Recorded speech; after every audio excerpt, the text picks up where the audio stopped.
రాజ్యానికి చేరుకోలేరు. ఆయన ఒక్కడే ఈ లోకంలో మార్గమై ఉన్నాడు. ఆయన ఒక్కడే ఈ లోకంలో సత్యమై ఉన్నాడు. ఆయన ఒక్కడే ఈ లోకంలో జీవమై ఉన్నాడు. ఆయన ఒక్కడే ఈ ప్రపంచానికి వెలుగై ఉన్నాడు. ఆయన ఒక్కడే ఈ ప్రపంచంలో పునరుద్ధానమై ఉన్నాడు. కనుక ఆయన యందు విశ్వాసం ఉంచి మీ పాపములను ఒప్పుకొని ఆయన మీ పాపములను విడిచిపెట్టినట్లయితే యేసు క్రీస్తు అనే ఆ యొక్క నిజమైన ఒకే ఒక్క దేవుడి ద్వారా, యేసు క్రీస్తు అనే ఆ యొక్క ఒకే ఒక్క రక్షకుడి ద్వారా ఒకరోజు మీరందరూ మరణిస్తే ఆ యొక్క పరలోక రాజ్యానికి చేరుకుంటారు. మానవులందరూ మరణించిన తర్వాత రెండు మార్గాలు ఉంటాయి. ఒకటి పరలోక రాజ్యము, రెండవది నరకము. ఆ యొక్క నరకానికి ప్రతి మానవుడు కూడా వెళ్తాడు. ఒక్కసారి గనక మీ యొక్క పాపం ద్వారా మీరు నరకానికి వెళ్తే, ఒక్కసారి గనక మీరు గనక యేసు క్రీస్తును తెలుసుకోకుండా గనక మీరు నరకానికి వెళ్తే ఆ యొక్క నరకంలో యుగాలు లక్షల కోట్ల సంవత్సరాలు ఆ యొక్క నరకంలో మీరు కాలిపోతారు. అక్కడ అగ్ని ఆరవే, పురుగు చావలు అని చెప్పి వాక్యంలో రాయబడి ఉంది.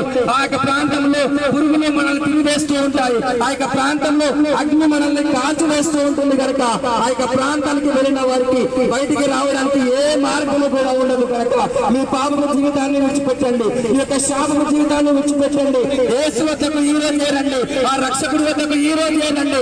ఆయన మీ అందరినీ పిలుస్తున్నాడు. ప్రయాసపడి భారం మోసుకొని పోచున్న సమస్త జనులారా నా యొద్దకు రండి అని చెప్పి యేసు మీ అందరినీ పిలుస్తున్నాడు. మీ పాపములను ఆయన వద్ద విడిచిపెట్టండి, మీ శాపములను ఆయన వద్ద విడిచిపెట్టండి, మీ భారాన్ని ఆయన వద్ద విడిచిపెట్టండి. మీ పాపాన్ని క్షమించడానికి యేసు క్రీస్తు ఇవాళ సిద్ధంగా ఉన్నారు. మీ శాపాన్ని తీసివేయడానికి యేసు క్రీస్తు సిద్ధంగా ఉన్నారు. మీ యొక్క భారాన్ని తుంచివేయడానికి యేసు క్రీస్తు ఇవాళ సిద్ధంగా ఉన్నారు. ఒకే ఒక రక్షకుడైన యేసు క్రీస్తుని నమ్మి ఆయనను విశ్వసించి మీ పాపాన్ని విడిచిపెట్టండి. యేసుని నమ్మండి. ఆయన మీ అందరినీ పిలుస్తున్నాడు. ఆయన మీ అందరినీ ఆహ్వానిస్తున్నాడు. మీ ప్రతి పాపమును కూడా ఆయన తీసివేస్తాడు. మీ ప్రతి పాపము నుండి ఆయన మీ అందరినీ కాపాడుతాడు. మీ ప్రతి పాపాన్ని కూడా తొలగించే ఒకే ఒక శక్తి, ఆ శక్తి పేరే ప్రభువైన యేసు క్రీస్తు. ఈ లోకంలో మనము సినిమా యాక్టర్లను అభిమానిస్తాము, మనము రాజకీయ నాయకులను అభిమానిస్తాము, కానీ ఎవరు కూడా మన ఆత్మను వారు రక్షించలేరు. నిజం చెప్పాలి అంటే చివరికి వారి ఆత్మలను కూడా వారు రక్షించుకోలేరు. కానీ ఈ లోకంలో మానవుల యొక్క ఆత్మలను రక్షించే ఒకే ఒక దేవుడు, ఆయనే ప్రభువైన యేసు క్రీస్తు అయి ఉన్నాడు. మానవులందరూ మరణించిన తర్వాత వారి యొక్క శరీరము మట్టిలో కలిసిపోతుంది. ఎందుకోనంటే మన యొక్క శరీరాన్ని దేవుడు మట్టి నుంచి తీశాడు, మట్టి నుంచి తయారు చేశాడు. కానీ మన యొక్క ఆత్మ మాత్రం మట్టిలో కలిసిపోదు. ఎందుకనంటే మన యొక్క ఆత్మ ఆ యొక్క మట్టి నుంచి రాలేదు. మన యొక్క ఆత్మ దేవుడి దగ్గర నుంచి వచ్చింది కనుక తిరిగి మన యొక్క ఆత్మ ఆ యొక్క దేవుడి దగ్గరికే వెళ్ళాలి. ఆ విధంగా వెళ్ళలేకపోతున్న కారణం ఏంటంటే మన పైన ఉన్న పాపము, మన పైన ఉన్న శాపము, మనలో ఉన్న అంధకారము, మనలో ఉన్న అంధకారమైన జీవితము, వాటిని కనుక మనం విడిచిపెట్టి యేసుక్రీస్తు వద్ద కనుక మనం వచ్చినట్లయితే మన పాపాన్ని తీసివేస్తాడు, మన శాపాన్ని తీసివేస్తాడు, మన ప్రతి సమస్తమైన అంధకార జీవితాన్ని తుడిచివేస్తాడు. యేసుక్రీస్తు మీ అందరిని పిలుస్తున్నాడు. యేసుక్రీస్తు యొక్క వాక్యం మీ అందరికీ తాకుతుంది. యేసుక్రీస్తు యొక్క స్వరము ఆ యొక్క వాక్యము మీ అందరికీ వినపడుతుంది. ఆ యొక్క రక్షణ సువార్త సునాదము ఈ ప్రాంతంలో మీ అందరికీ వినపడుతుంది. మీ ఆత్మను రక్షించబడాలి అంటే మీ ఆత్మను ఆ యొక్క పరలోక రాజ్యానికి ఒక రోజు మీరు మరణించిన తర్వాత చేరుకోవాలి అంటే ఈ లోకంలో యేసుక్రీస్తు ఒక్కడే మార్గమై ఉన్నాడు. ఆయన ఒక్కడే సత్యమై ఉన్నాడు. ఆయన ఒక్కడే జీవమై ఉన్నాడు. కనుక ఆ యొక్క యేసుక్రీస్తును తెలుసుకోండి. యేసు ఒక్కడే మార్గము, యేసు ఒక్కడే సత్యము, యేసు ఒక్కడే జీవమై ఉన్నాడు. ఆ యొక్క యేసుక్రీస్తును నమ్మండి. ఆయన యొద్దకు రండి. ఆ రక్షకుని తెలుసుకోండి. మీరు మరణించడానికి ముందే ఆ యొక్క రక్షకుని తెలుసుకోండి. మీరు ఏ రోజు మరణిస్తారో మీకు తెలియదు.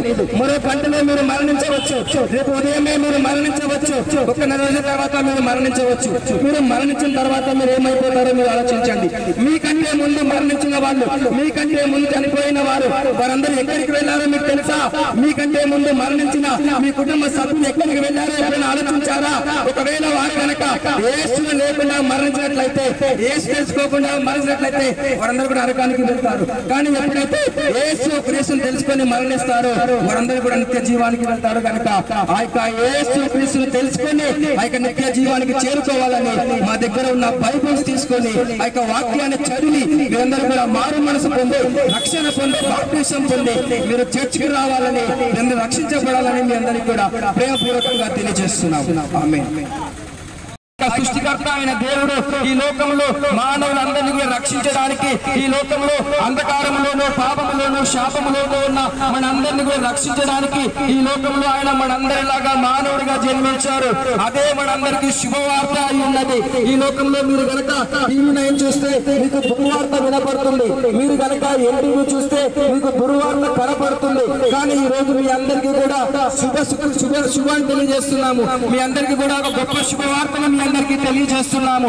ఆ శుభవార్త ఏంటి అంటే రక్షకుడైన యేసు క్రీస్తు, నిజమైన దేవుడైన యొక్క యేసు క్రీస్తు, ఒకే ఒక రక్షకుడైన యొక్క యేసు క్రీస్తు, ఒకే ఒక దేవుడైన యొక్క యేసు క్రీస్తు మనందరి పాపముల కొరకు ఆయన ఈ లోకంలో మానవుడిగా జన్మించి మనందరి పాపములను తీసివేయడానికి ఆయన ఈ లోకంలో మరణించారు. మన యొక్క పాపాలు పోవడానికి గొర్రెల్లో, మేకల్లో, బర్రెల్లో మనం బలిస్తూ ఉంటాము. వాటి ద్వారా మానవుల పైన ఉన్న పాపాలు పోతాయని నమ్ముతాము. కానీ ఏ గొర్రె మేక రక్తము ద్వారా మన పైన ఉన్న ఏ పాపము కూడా తొలగిపోదు. కేవలం పరిశుద్ధుడైన ఆ యొక్క యేసు క్రీస్తు యొక్క రక్తము, ఆ యొక్క బలియాగము ద్వారా మాత్రమే మనుషుల పైన ఉన్న పాపం తొలగిపోతుంది. కనుక ఆ యొక్క ఒకే ఒక్కడై ఉన్న యేసు క్రీస్తు, ఆ ఒకే ఒక్క సత్యమై ఉన్న యేసు క్రీస్తు, ఆ ఒకే ఒక్క జీవమై ఉన్న యేసు క్రీస్తు మనందరి కొరకు మానవుడిగా జన్మించి మనందరి కొరకు ఆయన శిలువలో బలియాగం చేశారు. ఆయన శిలువలో 2 చేతులు చాచి ఆయన మనందరినీ ఎంతగా ప్రేమిస్తున్నాడో మనందరికీ ఆయన తెలియజేశాడు. ఆ విధంగా ఆయన మనందరి కొరకు గొప్ప బలియాగం చేసి ఆయన రక్తాన్ని పూర్తిగా మన కొరకు కార్చారు. బైబిల్లో ఏమని రాయబడింది అంటే ఆయన రక్తము, యేసు క్రీస్తు యొక్క రక్తము ప్రతి పాపము నుండి మిమ్మల్ని విడిపిస్తుంది. యేసు క్రీస్తు యొక్క రక్తము ప్రతి పాపమును కూడా కడిగి వేస్తుంది అని చెప్పి యేసు క్రీస్తు బైబిల్లో మనకు తెలియజేశారు. కనుక మీ యొక్క ప్రతి పాపమును కూడా యేసు క్రీస్తు వద్దకు వచ్చి విడిచిపెట్టి యేసు క్రీస్తు వద్దకు వచ్చి మీ పాపములను ఒప్పుకున్నట్లయితే ఆయన మీ యొక్క పాపములను క్షమిస్తాడు. దాని ద్వారా ఒక రోజు మీరు మరణించిన తర్వాత మీరందరూ కూడా నరకానికి కాకుండా ఆ యొక్క నిత్య జీవం ఉండే ఆ యొక్క స్వర్గానికి, పరలోక రాజ్యానికి మీరందరూ కూడా చేరుకుంటారు. యేసు క్రీస్తు ప్రభు ఆయన మరణించి సమాధి చేయబడి ఆయన 3వ రోజు తిరిగి లేచాడు. ఈ లోకంలో ఎందరో మరణించారు, కానీ ఏ ఒక్కరు కూడా మరణించిన తర్వాత వారు తిరిగి మరలా లెగలేదు. గొప్పవారు, ధనవంతులు, టాటా కూడా మరణించాడు, కానీ తిరిగి లెగలేదు. మనం మరణించిన తర్వాత ఎంత గొప్పవారైనా సరే ఈ లోకంలో మన యొక్క శరీరము ఆ యొక్క మట్టిలో కలిసిపోతుంది. మన యొక్క ఎముకలు ఆ యొక్క మట్టిలో మిగిలిపోతాయి, కానీ యేసుక్రీస్తు యొక్క శరీరము ఆ యొక్క మట్టిలో కలిసిపోలేదు. యేసుక్రీస్తు యొక్క శరీరము ఆ యొక్క మట్టిలో మిగిలిపోలేదు. ఆయన యొక్క ఎముకలు ఆ యొక్క మట్టిలో కలిసిపోలేదు. ఆయన సమాధి తెరవబడి ఉంది. ఆయన సమాధిలో నుంచి ఆయన మృత్యుంజయుడై తిరిగి లేచి ఉన్నాడు.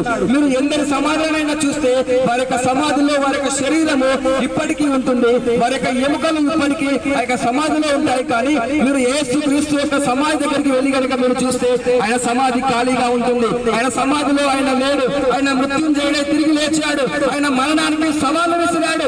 ఓ మరణమాన్ని ముల్లెక్కడా, ఓ మరణమాన్ని విజయమెక్కడా అని ఆయన మరణానికి సవాలు విసిరి ఆయన మరణాన్ని గెలిచి ఆయన తిరిగి లేచి ఆయన మృత్యుంజయుడై తిరిగి లేచాడు.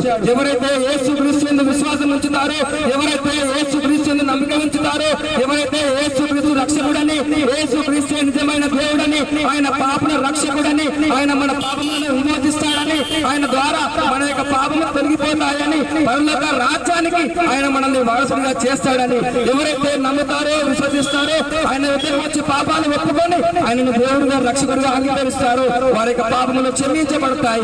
ఆ తర్వాత ఒక రోజు వారు మరణించినప్పుడు యేసుక్రీస్తు ద్వారా ఒకే ఒక్క మార్గం అయిన యొక్క యేసుక్రీస్తు ద్వారా మనందరం కూడా పరలోక రాజ్యానికి, అనగా యొక్క స్వర్గానికి, మోక్షానికి మనందరం కూడా చేరుకుంటాం.